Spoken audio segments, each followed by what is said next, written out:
Hello guys, and welcome to another video from Vintage Radar. Today I'm going to show you all the functions and how to use your Omega Swatch watch. So how to use the chrono function, what does this tachymeter mean, also how to reset the pushers in case they are not perfectly aligned. Just like this. Now, if you're new to the channel and enjoy these kind of videos, make sure to give it a thumbs up, subscribe to our YouTube channel, and also check out our website, vintageradar.com, because we have thousands of Swatch watches for sale, link in the description below. So guys, the first function that you want to know is maybe how to set the time. So you do that by pulling the crown all the way, so to the second position. You will hear 2 clicks. And in this position, you can actually see that the seconds hand stopped. So the subdial at 6 o'clock stopped. And now I can actually adjust the time. After you have done so, you push the crown all the way back in and the time starts ticking once again. So that is how you set the time on your Omega Swatch watch. So how do you use the chrono function? In order to start the chronograph, you will press the first pusher. And what you can see here is that the big chronograph, so the large one, actually tells you seconds. So this is each second that goes by. The subdial at 2 o'clock will tell you 10th of a second. So you can see that you have 1, 2, 3, 4, 5, up to 10. So if I were to stop the chronograph and it stopped at 2, that means that I actually have 22 seconds and 2/10 of a second. Then on the left you have another subdial. So if I were to leave this chrono function to run even more and it would pass 1 minute, this subdial at 10 o'clock will actually show me 1, meaning that 1 minute passed. So let's check it out and see how it will actually move. Just a few seconds more. It will go a little bit to the right. As you can see, 1 minute passed. And I know that at this point I have 1 minute, 13 seconds. And if I stop the chronograph, I can also see how many 10th of a second. So let's stop and read it. So I have 1 minute, 20 seconds and 1/10 of a second. So that is how long it took. Now, if I want to reset the chronograph up to 12 o'clock, I press the second pusher and all those will reset to 12 o'clock. Now you can also use this as a lap. So if I start the chronograph, it will start. Now if I want to pause, I can press the second pusher and this time it will actually keep on going, so that if I press it for a second time, it would go to where I would actually have been since the beginning. That means that it tells me the initial time while also keeping the actual total time. So you can see how long it took you a lap, so let's say 15 seconds, and then when you stop, you can actually see the second lap and you can make the difference between the two so that you can see which lap was faster. And now when you go to the third lap, you can push it once again, and once you finish the third lap, let's say, you stop and you can read the time. And that is how you can actually do laps and see how long it took you for each lap. So now I will reset the chronograph. Once again, the subdials are all aligned. Now there are some cases in which those pushers will be misaligned, and I'm going to show you how to align them.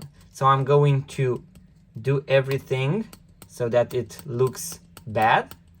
And now I'm going to show you how to realign or reset your chronograph. So what you need to do is to pull the crown to the first position.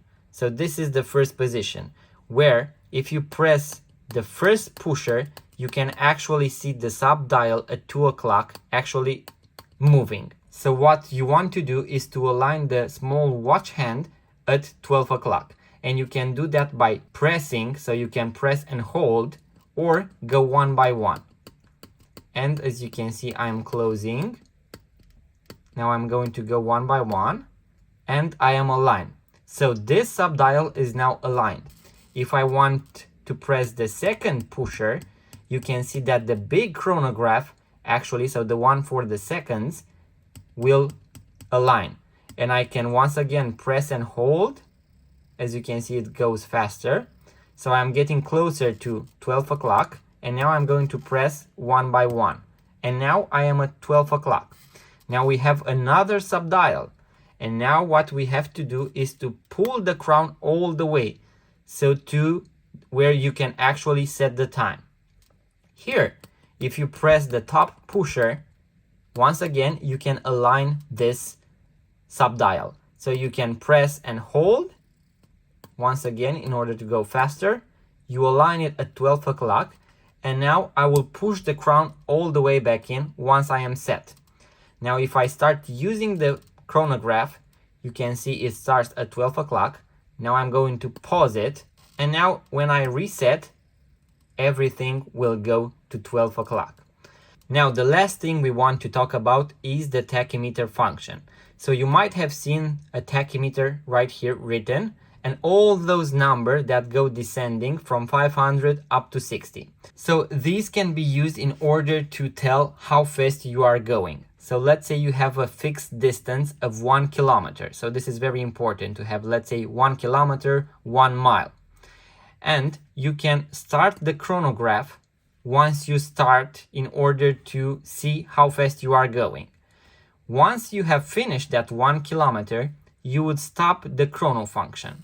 And let's say it took us 10 seconds and 1/10 of a second. And you can see that the main chronograph points to between 350 and 400. So that means that my speed in order to go 1 kilometer or 1 mile in 10 seconds would be between 350 and 400 kilometers or miles per hour. Now, if I were to continue, and let's say it took me even longer, it took me 30 seconds. So let's say it took me 30 seconds in order to go 1 kilometer. That means that in order for me to go a distance of 1 kilometer in 30 seconds, my speed would have to be 120 kilometers per hour. And if I were to go all the way, so at 60, that means that it took me 60 seconds in order to go 1 kilometer. That means that I have a speed of 60 kilometers per hour.